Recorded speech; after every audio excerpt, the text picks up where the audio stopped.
Hi everybody!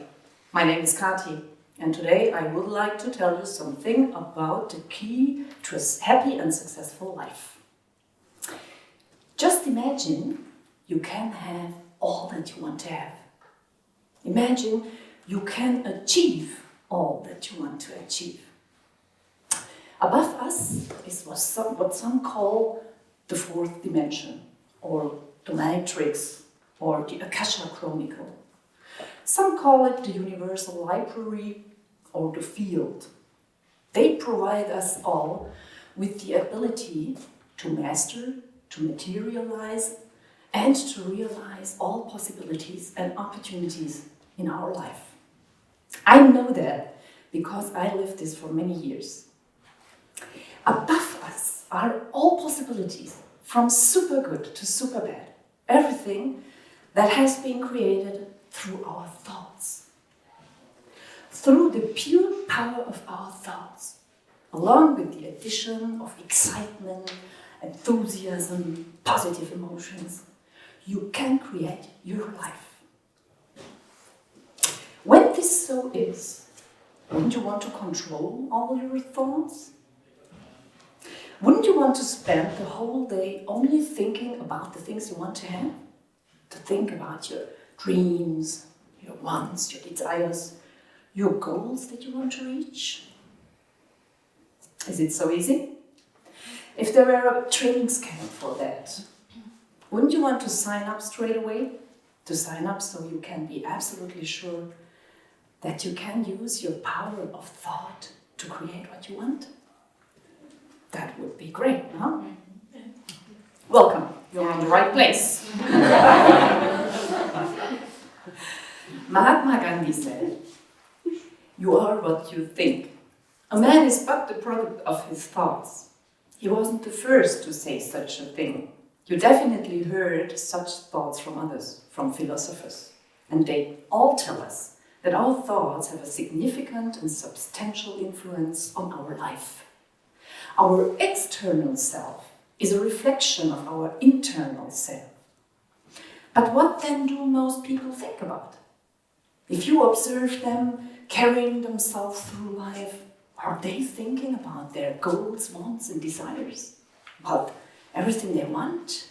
If so, wouldn't we see them with the biggest and brightest smile, shouting in glee and happiness at their wonderful lives? Do you see such folks showing their utter glee? No, you see them like that. Their very lines, their wrinkles from their heavy thoughts. But when it's true that our thoughts create reality in each moment, then we need to use this in each moment. And these people are wasting their moment because they are thinking about the things they do not want to have in life. Their mistakes, their burdens, their worries, their fears. They're talking about them, they're complaining, moaning and groaning. Now you think, oh, that's easy. Okay, I'm going and I start to think all day, every day about everything what I want to have in my life. Is that so? But wait, do you know how many thoughts you have each day? 20. What do you think? Yes. 20,000 maybe? 20,000? 1,000. 1,000? 1,000, okay. 5,000. 5,000? 35. 50? 50, that's good. So researchers found that we have on average 60 to 80,000 thoughts a day. That's an incredible amount. So now try and control them. And there are some people who have studied and have lots of time and they think they can control everything, also their thoughts. But that's somewhat difficult. Why? The same researchers found that on average, our conscious thoughts are much, much less. We have only conscious thoughts that make up a maximum of 5% of the total. 3,000 out of 60,000 thoughts a day. However, there are people, 99% of people, have conscious thoughts that are 1% of the total, only 600 thoughts.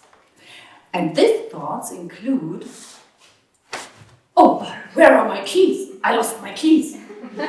Or at work, time to go home. Or at home, fridge, oh God, I forgot to go shopping. And something like that. When people wake up from the rat race they are in, they really see what's going on, that people are thinking such thoughts. But remember Gandhi's belief, you are what you think. Such thoughts become reality. Such thoughts become self-fulfilling prophecy. They become your reality. So remember the 99% who have the least conscious thoughts. They are going through life in an unconscious cloud of thoughts. And why? Because they are stuck in the rat race. And the rat race begins when they go out of bed in the morning and only ends when they go back into bed at night. And with a little luck, they can sleep and forget about their grind for a short time. So, you must have heard about the phrase prophets of doom. Where do you think comes this from? You can see it so clearly that people are thinking, oh, I don't want to have happen something, and it happens. For example, I don't want to miss the bus, and they do. Or they think, oh, I have to be careful with this glass not to drop it, and they do. And while listening to the tinkle of glass on the floor, they think, I knew that would happen. And that's it. Your thoughts create reality. We can easily see the people who are stuck in this rat race. Their time, their energy is controlled by everything outside of them. They are doing what someone else wants them to do, and they are reactive, not proactive. And that was me. I was well and truly caught in that rat race. I had no control. I remember mornings where I would fall apart over what I was reading in the newspaper. Another story of a man or a father who had killed his wife and his children. And at this time, I had small children. And of course, I was very sensitive to such horrible stories. And I remember also where I was flipping out at the slightest things. My man would come home and fling his coat on the chair instead of hanging it up in the cupboard. And I could rant and rave about that for a whole day. Or when I went into the bathroom and for the 1000th time saw toothpaste lying around and not where it should be, on the toothpaste tube. How can my well-educated man not understand the principle that the toothpaste lid helps to keep the toothpaste in the tube? I was losing it every day. It was so bad.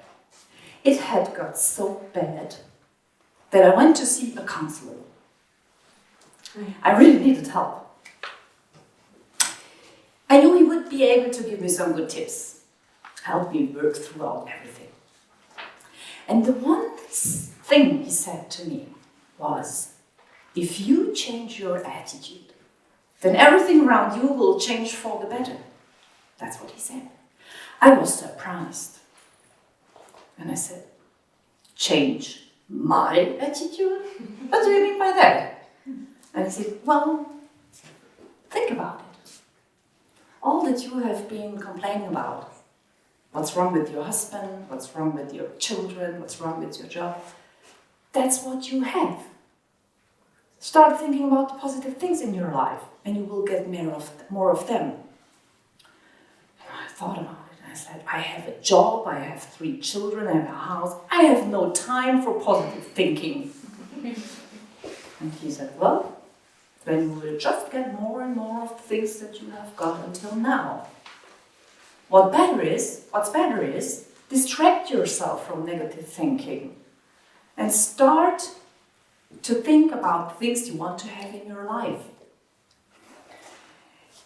Find a way out before you start to flip out over the small things in life. Do something. Lock yourself in the toilet, take a deep breath. Do something to break the pattern you have had. Just do something. I took the challenge. I paid him, and so I went off to start afresh. At home, I was looking out the kitchen window and I saw the trampoline. I thought. Each time before I get another tantrum, I'm going to bounce around in the trampoline. And that's what I did. The next time, before I got upset with something the children did, I climbed on the trampoline. My children secretly peeked out the window, watching me, wondering what I was doing there. But very quickly they were with me on the trampoline. And we had a so wonderful time together. Bouncing around, falling down, laughing. It was the most and greatest half an hour we spent together since ages. I'm not someone who puts lots of energy in a diary, but I wrote about that day as a day to remember, as a day what was really important in my life. And sometimes later I read what I had written, and I read, I was on the trampoline with my kids, and Maxine, my youngest daughter, said to me, Mom, you have such a wonderful laugh. Let's play more often on the trampoline.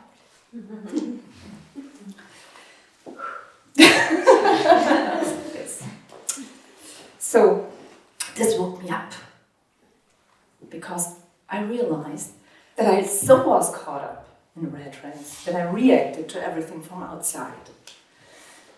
So I changed it all. That's what I did. And at this time my husband was in a really horrible state, shortly before full burnout. And when I'm honest, I didn't notice. So one day he came to me and he said, hey, I'm going to do an NLP workshop. Do you want to do it as well? And I said, what's that? And he said, you will learn how you function and other people function, something like that. You can read in my mind? And I said, yeah, something like that. I said, oh no, thank you. I don't want to have that. Just go and do the workshop and we will see what comes out for you. It's okay. So, he went off to the workshop. And he called me that evening. At this time, we knew each other 20 years. We all were rather happy to have some time away from him. Because my husband was at this time somebody who has hidden away everything that was positive in himself. And he only talked about the things negative. So he had an enormous heart and he is the best man in the world. And at this time he could only give out negativity. His focus was on all negative things. Children avoided him where possible every day, because everything they heard was put your shoes away, clean up your room, hang up your coat, and things like that. When he went off to the workshop, he called me that evening. I was talking to a man who was completely different from the man who had left me that morning. 180 degrees change. Over the next half an hour, he told me everything that he was grateful for. All the things he had not said in the last 20 years. I couldn't believe. I cried and cried and cried. And I said to him everything what I could say at the end was, register me for everything. Practitioner, master, coach, everything. If something exists that in only one day can change a person my man was in such an astoundingly and amazing way, then I want to be part of that. And he registered me. Our relationship changed in such a brilliant way. We practiced and actively focused on all positive things. This was 7 years ago. And since then, we have really realized that we have super good feelings between us. We know that the basis of a strong relationship is to support each other's strength, to support each other's development, to encourage each other to take on and face challenges. Follow your dreams. I'm here right beside you. Take this leap, irrelevant of how it will end up. Live your dream, full of excitement and joy. Your thoughts become reality. It is so much more important to have a reason to jump out of bed and to live your life with joy and excitement, rather than have fears that control your life. So this has given us an enormously different quality of life, and it has become my passionate vocation. The first question I ask my workshop attendees is, what makes you leap out of bed in the morning? Why do you get out of the bed each day? And it happens that they avoid me, they don't look at me, in case of I call on one of them to answer. But then someone will have the courage and says, I don't leap out of bed in the morning. And I said, that's the mistake. If you had something to leap out of bed for, what would it be? And I can see they start to think about that question and to change their focus. But it is so clear that they are caught in this rat race, and their thoughts are completely in this rat race. So there are so few people who spend even 5 minutes a day to think about what they want to have in life, what their dreams are. What is it what you want? What is it what you want? What are your dreams and your goals and desires and wants? Remember Gandhi's belief, your thoughts create reality. Go through your house, set up each room, your kitchen, your bathroom. How will your garden look? Which colors and smells do you want to have?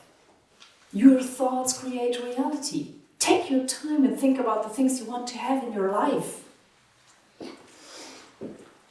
When a fairy stands in front of you, as I'm a workshop attendee, with her magic wand and says, you have 1 minute to ask for everything you want to have in your life.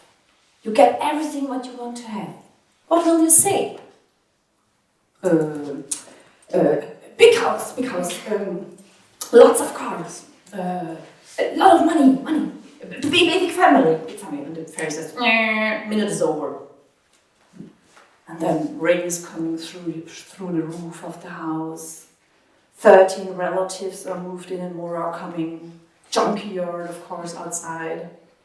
And you say, I didn't order any of this.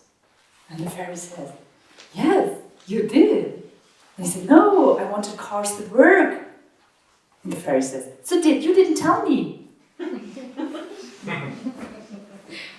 And how can I feed all my family on 800 euros? And the fairy says, that's a lot of money. Look at people in the third world. They have only 5 euros in a month. 800 is a lot of money. Look at people in the third world. They live on 5 euros a month. There are very few people who are able to exactly define what they want to have. What is it what you want? It starts when you ask how everything connects. It starts with the first good question a day. So ask you, what wonderful things come today in my life? What will bring me a beautiful smile into my face? Or when you ask yourself, what makes life worthwhile to live? The quality of your questions determine the quality of your life.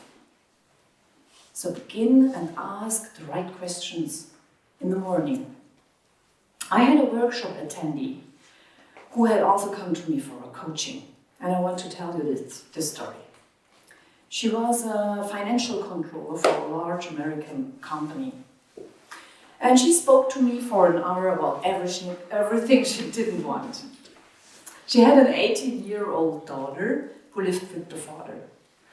And the relationship between her and her daughter was very bad. She loved her so much and wanted to help her and to support her, but the daughter rejected all attempts to have contact with her. Daughter just did want contact. Then she had a lot of stress. She was really stressed at work and needed to find a new accountant and was having trouble to find the right person, and so on and so on. And I said to her, do you hear yourself? Do you hear how you are talking? You are getting exactly what you are talking about. Your thoughts create reality. If you keep doing this, you keep getting all the things you do not want to have. So what is it what you want? What's your dream? What's the best possibility? And she says, oh, that my daughter has occasionally contact to me. And I said, what? That's your biggest goal?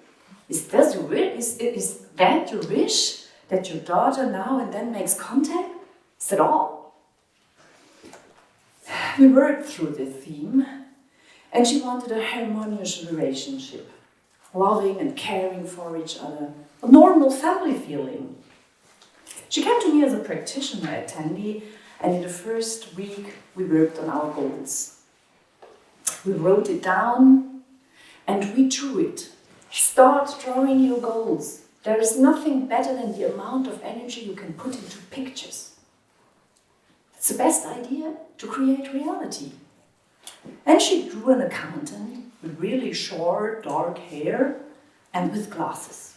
And she drew her and her daughter hand in hand, standing there on the picture with big hearts and big smiles, loving each other. The next day, she wrote the group a WhatsApp. And she told us, you won't believe this. I sent you a photo of the applications I have on my desk. And she sent us a photo which looked exactly like the picture she drew one day before. Cool. Do you believe this? No. I draw my dreams and I know they come true. So try it. Your thoughts create reality. Your dreams come true. You are allowed to begin believing that your dreams come true. Start believing that your dreams are real. She also wrote to me and said she had met with her daughter. She had a wonderful time with her, and she was so lucky and so happy because the way was now open for a wonderful relationship to her. While she had now all tools to change her attitude. So remember, if you change your attitude, everything around you changes for the better. And it begins with the first question of the day. Thank you very much.